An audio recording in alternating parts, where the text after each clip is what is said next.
Hay ciudades con mucha historia y luego está Cástulo, una ciudad cuya leyenda abarca casi 3 milenios.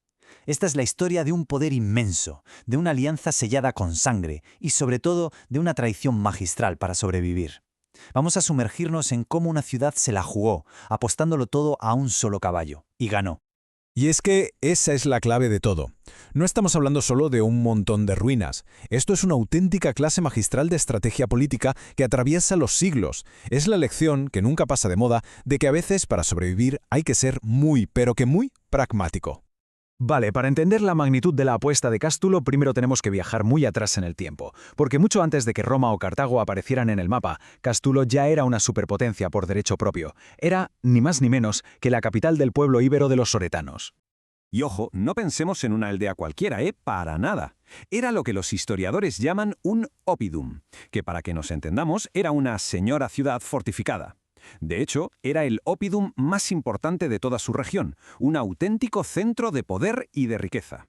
Y la pregunta es, ¿de dónde salía tanto poder? Pues básicamente de dos sitios. Primero, de la pasta. Cástulo controlaba las minas de plata y plomo de Sierra Morena, que en aquella época era como tener un pozo de petróleo. Y segundo, de su ubicación. Estaba en un sitio clave que dominaba todas las rutas comerciales y militares del Alto Guadalquivir. Quien controlaba Cástulo lo controlaba todo. Así de simple. Y claro, con tanto poder y tanta riqueza, era cuestión de tiempo que una de las grandes potencias del Mediterráneo llamara a su puerta. Y esa fue Cartago. Pero es que la alianza que firmaron no fue solo un papel, fue algo mucho más personal. Para ponernos en situación, imaginemos el tablero de juego. Por un lado, Cartago, el gigante que dominaba los mares. Por el otro, Roma, la potencia terrestre que venía pisando fuertísimo. La península ibérica era el gran premio, y Cástulo, pues estaba justo en medio de esa pelea de titanes.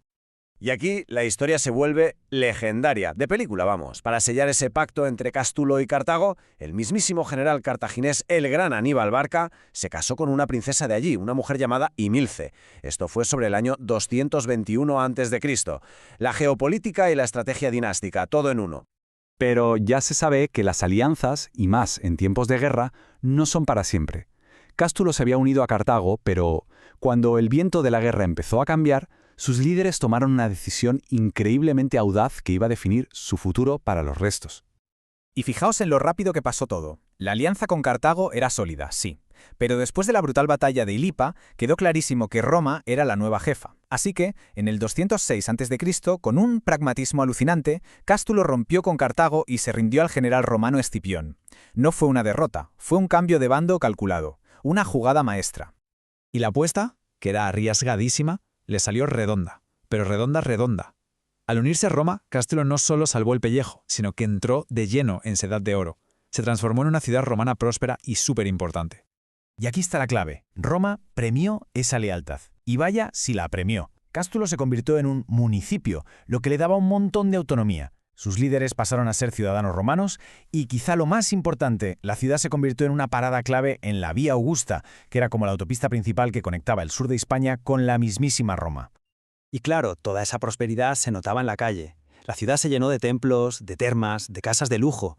Casas que estaban decoradas con unos mosaicos espectaculares, como el famoso Mosaico de los Amores, una auténtica obra de arte que nos dice mucho del nivel de riqueza que llegaron a tener. Pero es que su importancia no decayó con el tiempo. Hacia el final del imperio, cuando el cristianismo empezó a coger fuerza, Cástulo se convirtió en un centro religioso de primer nivel. De hecho, fue sede episcopal. Y de esa época tenemos una pieza única, la patena de Cástulo, que es una de las representaciones de Cristo más antiguas que se han encontrado en toda la península. Una pasada. Pero ningún imperio y ninguna edad de oro dura para siempre. Y el destino de Cástulo, claro, siempre estuvo atado al de la potencia que la protegía. Con la caída de Roma empezó el largo y lento adiós de la ciudad, que lo había apostado todo al caballo ganador. La crisis que sacudió Roma a partir del siglo V fue el principio del fin para Cástulo. Todo el sistema que la había hecho rica y poderosa se vino abajo. Y aunque la ciudad siguió habitada, empezó a perder poder, a perder gente, a perderlo todo. Y esto es lo que resume de una forma tan brillante como trágica a su final. La gran ciudad, la aliada de Aníbal, el municipio floreciente de Roma, acabó sus días convertida en una simple cantera. Sus propias piedras se usaron para construir las ciudades vecinas de Linares y Baeza. Fue un declive a fuego lento, durante siglos. Tuvo un pequeño resurgir en la época árabe, con un castillo, pero después de la Reconquista, en el siglo XIII, se abandonó del todo, y durante los siglos que siguieron, sus ruinas sirvieron de material de construcción, borrando poco a poco su recuerdo de la superficie. Pero la historia de Cástulo no termina aquí, ni mucho menos, porque bajo tierra la ciudad seguía ahí, esperando. Y en el último siglo hemos empezado a redescubrir su increíble legado. Y este número es para pararse a pensar un segundo. Casi 3.000 años de ocupación continua. Es una auténtica cápsula del tiempo que nos permite estudiar en un solo lugar cómo evolucionó la península desde la prehistoria hasta la Edad Media. Es brutal. Hoy, el conjunto arqueológico de Cástulo es un sitio protegido y en constante excavación.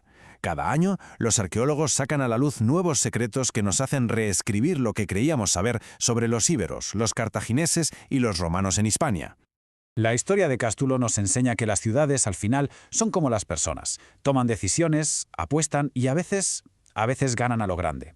Y aunque sus murallas acabaron en el suelo, su historia, esa lección de supervivencia, sigue más viva que nunca. La gran pregunta que nos queda es, con todo lo que falta por excavar, ¿qué maravillas nos esperan todavía bajo tierra?